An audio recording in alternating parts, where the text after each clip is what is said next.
तो माना जाता है कि भारत के संविधान में ऐसा कुछ है नहीं कि विदेशी नागरिक प्राइम मिनिस्टर ना बन सके, तो फिर इतना ये विवाद क्यों सोनिया गांधी को लेकर? देखिए, हम सोनिया गांधी का विरोध नहीं करते हैं और न ही हम सोनिया गांधी के पर कोई आरोप करते हैं। वो भारत के एक परिवार की बहू है, उनका स्वागत है। भारत के 2 बेटों की वो मां है, उनका स्वागत है। भारत के एक पूर्व प्रधानमंत्री की विधवा है, उनका सम्मान है। सोनिया जी के प्रति हमारे मन में कोई द्वेषभाव नहीं है, इसलिए चर्चा सोनिया जी के संदर्भ में करना मैं उचित नहीं मानता हूं। लेकिन इस देश ने यह जरूर तय करना है, हिंदुस्तान ने आज, क्या भारत जैसे देश ने उसका राष्ट्रपति, उपराष्ट्रपति, प्रधानमंत्री, सेना का मुखिया, जुडिशरी का मुखिया, ये जो प्रमुख पद है, क्या इन प्रमुख पदों पर कोई विदेशी मूल का व्यक्ति होना चाहिए या नहीं होना चाहिए? और मुझे लगता है कि देश में आज समय आ गया है। जब संविधान निर्माताओं ने संविधान बनाया तब उन्होंने सोचा ही नहीं होगा कि जो कांग्रेस महात्मा गांधी विदेशी चले जाओ के नारे लगा करके काम कर रही थी, वही कांग्रेस विदेशी को लाओ का काम मंत्र पढ़ेगी, ये होगा, वो मानते ही नहीं थे, इसलिए उन्होंने सोचा नहीं था।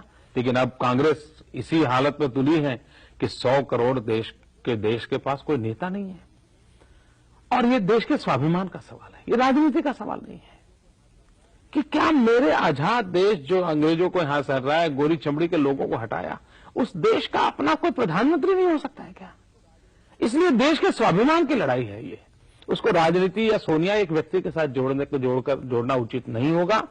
दूसरी बात है, संविधान के अंदर यह भी लिखा हुआ है कोई भी व्यक्ति किसी से शादी कर सकता है, ये हमारे संविधान में लिखा है। लेकिन आपको जानकर के आश्चर्य होगा कि हिंदुस्तान की सेना का जवान या सेना का कोई भी अफसर या हमारे डिप्लोमेट्स के नाते एक्सटर्नल अफेयर्स मिनिस्टर में काम करने वाले कोई भी सरकारी मुलाजिम, अगर वे किसी विदेशी मूल की व्यक्ति से शादी करते हैं तो उनको पहले परमिशन लेनी पड़ती है। इतना ही नहीं, परमिशन अगर मिलती है उनको तो बाद में ये देखा जाता है कि वो किसी संवेदनशील पोर्टफोलियो को न संभाले, उनको ऐसी जगह पर रखा जाता है ताकि देश की सुरक्षा के सवालों को लेकर के उनका कोई संबंध न आ जाए। अब ये देश के जवान की देशभक्ति पे कोई आशंका नहीं है, लेकिन देश हित में सब सोचना पड़ता है। अगर देश के एक जवान को पत्नी भी विदेशी लाने के लिए रोक है, तो क्या एक विदेशी महिला को देश का प्रधानमंत्री बना देना और हिंदुस्तान की सारी फाइलें उनके सामने खोल देना, ये कौन सी सुरक्षा का विषय है? तीसरी बात है, हिंदुस्तान में घटना घटी थी, पंडित नेहरू के जमाने में घटी थी।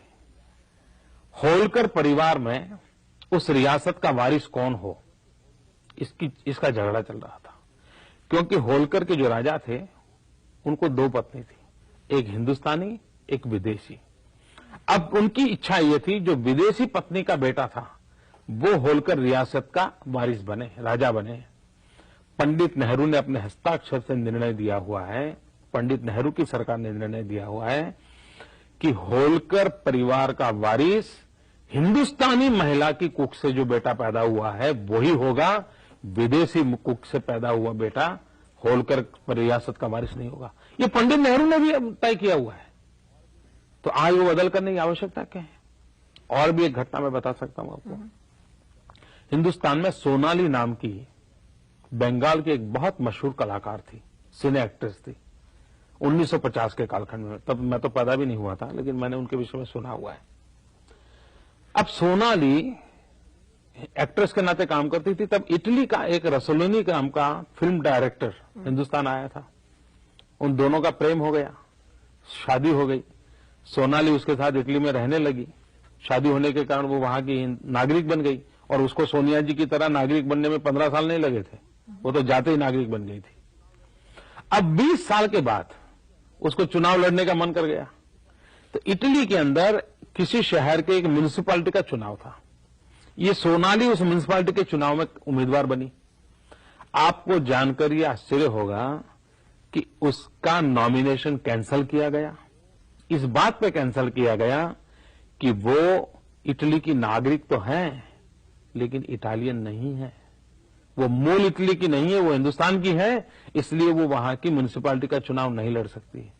तो सोनाली के लिए तो इटली के अंदर ये दरवाजे बंद, और हिंदुस्तान में आप किसी को प्रधानमंत्री बनाने पर तुले हुए हो। तो जवाब कांग्रेस को देना पड़ेगा। और इसलिए मैं कहता हूं, और ये जो सोनिया जी का देशी विदेशी मामला है ना, वो कांग्रेस वाले ज्यादा चलाते हैं।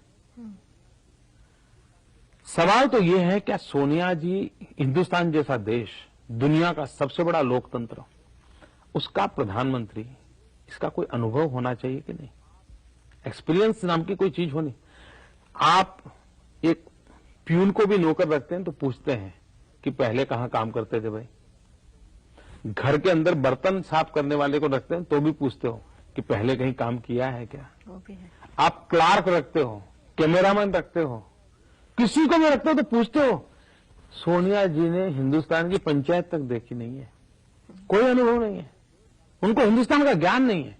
और मैं पिछले 1.5 साल से कांग्रेस के लोगों को एक चैलेंज करता रहता हूं कि भैया सोनिया जी मंच पे आकर के,